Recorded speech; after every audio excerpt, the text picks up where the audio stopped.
বর্তমান সময়ে বাকি ফোর যে সিনেমাটা আসতে যাচ্ছে এই সিনেমাটার ট্রেলার রিলিজ করে দেওয়া হয়েছে। ওকে, তো আমরা এর আগে একটা ফার্স্ট লুক পোস্টার দেখেছিলাম বহুদিন আগে, প্রায় আজ থেকে 4 থেকে 5 মাস আগে দেখেছিলাম ফার্স্ট লুক পোস্টার, যেখানে দেখা গেছিল টাইগার শ্রফকে একটা প্যানের মধ্যে বয়া একদম মানে চাকু মাকু লয়া একদম দুর্ধর্ষ একদম লাগতেছিল, একদম মানে কি বলবো একদম মানে অস্থির সেরা অবস্থা। তো টেজারটা দেখলাম, টেজারটা দেখে আমি আমার মতামত তুলে ধরেছিলাম। টেজারের মধ্যে যে ভাইলেন্স রাখা হয়েছে, ওরে বাবা রে বাবা, পুরো মাথা খারাপ করে দেওয়ার মতো অবস্থা। কোথাও গিয়ে মনে হচ্ছে কিল, অ্যানিমেল, আর এরপর আপনার হিট থ্রি, মার্কো, এরপরে ফাতে সিনেমাটা, ওভারঅল সবগুলো সিনেমা যেগুলো আমরা দেখেছিলাম ভাইলেন্স বা ব্রুটালিটি, এখানে কোথাও গিয়ে মনে হচ্ছে এখানে বেশি রাখা হয়েছিল। যদিও আমার এক্সপেকটেশন ছিল যে ওইগুলো সিনেমার থেকে আর কোনো সিনেমা এরকম ভাইলেন্স বা এরকম ব্রুটালিটি সিকুয়েন্স আমরা দেখতে পারবো বলে মনে হচ্ছিল না। তবে এই বাগি ফোর সিনেমাটা তা ভুল প্রমাণ করেছে আমাকে। তো ওভারঅল যদি এই ট্রেলারটা নিয়ে কথা বলি, ট্রেলারটার মধ্যেও দেখানো হয়েছে ভাইলেন্স, আর সাথে এখানে গল্পটা রিভিল করে দেওয়া হয়েছে। কি কারণে দেখেন, এখানে টাইগার শ্রফ যে রয়েছে, টাইগার শ্রফ কাজ করে একটা সেনাবাহিনী মানে শত্রু নৌবাহিনীতে সে কাজ করে। ওকে, তাকে দেখা যাচ্ছে। তো সে একটা মেয়ের প্রেমে পড়েছিল। তো অনেকেই বলে যে মেয়েটা তার হেলুসিনেশন মানে করে, সে কল্পনা করে, হ্যাঁ, মনে মনে মানে কি ওই মেয়েটাকে ভাবে, কিন্তু বাস্তবে ওই মেয়ের কোনো অস্তিত্ব নেই। কিন্তু সে বিশ্বাস করে না, সে বলে যে না, ওই মেয়েকে আমি ভালোবেসেছিলাম, ওই মেয়ের অস্তিত্ব রয়েছে, কিন্তু ওই মেয়েটাকে খুঁজে পাওয়া যাচ্ছে না। তো পরবর্তীতে সে নিজে নিজে এই মেয়েটার পেছনে পড়ে যায়, মেয়েটার খোঁজ চালু করে, ইনভেস্টিগেশন করে ব্যক্তিগতভাবে।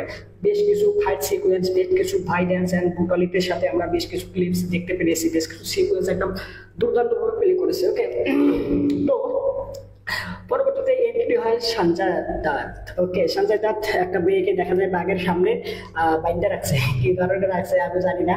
তো তো দেখা যায় ওই মেয়েটাকে সে ভালোবাসে, কিন্তু মেয়েটা তাকে ভালোবাসে না, তার প্রেক্ষাপটে সে ওই মেয়েটাকে সম্ভবত হত্যা করে দেয়। আর এই মেয়েটা স্ক্রিপ্ট ছিল সেই মেয়েটা যে মেয়েটাকে টাইগার শ্রফ ভালোবাসে।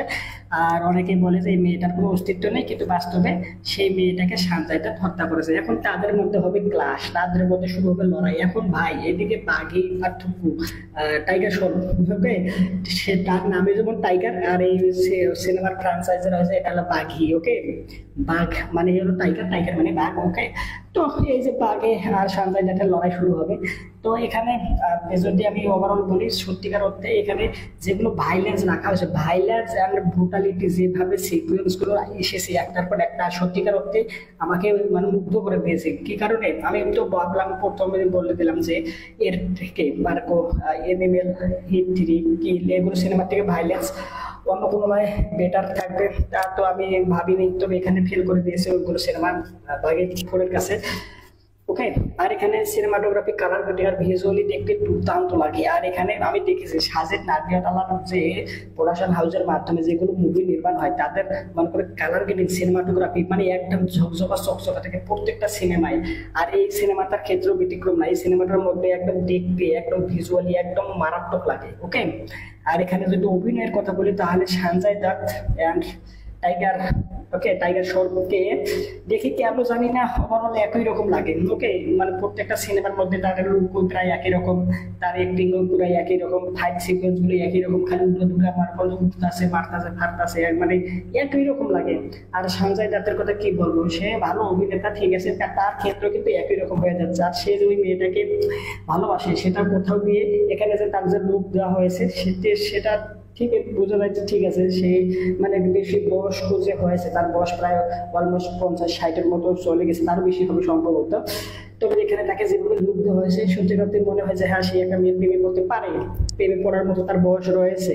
বাস্তবে কিন্তু তার 308 তার রেখে গার্লফ্রেন্ড ছিল, যাই হোক। তো এখানে দেখে মনে হচ্ছে।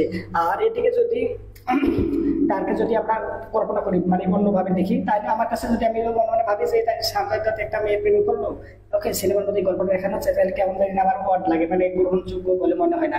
তবে যেখানে যে লুক দেওয়া হয়েছে তা দেখে সত্যিকার মনে হচ্ছে যে হ্যাঁ, তার বয়স হয়েছে, তার বয়স এখনো রয়েছে প্রেমে পড়ার মতো। ওকে, তো ওভারঅল যদি আমি বলি, আমার কাছে এই ট্রেলারটা সত্যি ভালো লাগছে। তবে এখানে আমি একটা জিনিস এটা আমাকে বলতেই হবে, সেটা হচ্ছে এনিমেল, কিল, ওভারঅল মার্কো বলেন বা হচ্ছে হিট থ্রি বা হচ্ছে এরপর কি ফাতে সিনেমায় যেরকম ভাইলেন্স রাখা হয়েছে, ঠিক কোথাও গিয়ে মনে হচ্ছে ওইসব সিনেমার থেকে ইন্সপিরেশন নিয়েছে বা বেশ কিছু জায়গায় দেখা যাচ্ছে কপি করে দিয়েছে, এরকমটা আমার কাছে ফিল মনে হয়েছিল যে হ্যাঁ হ্যাঁ এটা ঠিক, আমার কপি কপি মনে হচ্ছে, কেমন জানি আর কি একই রকম লাগতেছে। ওকে, আর এখানে পুরো ধরে ফেলে মারামারি আর ভাইলেন্স অ্যান্ড ব্রুটালিটি সব থেকে বেশি করে ফোকাস করে রাখা হয়েছে। তো দেখা যাক সিনেমাটা কিরকম হয়, সিনেমা দেখার তো আগ্রহ অবশ্যই হয়েছে ট্রেলার দেখে। তো আপনারা অবশ্যই কমেন্ট করে জানাবেন এই ট্রেলারটা আপনাদের কাছে কেমন লাগছে। ওকে, আর ভিডিও লাইক আর চ্যানেলটা যদি সাবস্ক্রাইব করা না থাকে তাহলে সাবস্ক্রাইব করেন। সম্পূর্ণ ভিডিও দেখার জন্য আপনাকে জানাচ্ছি অসংখ্য ধন্যবাদ। বাই।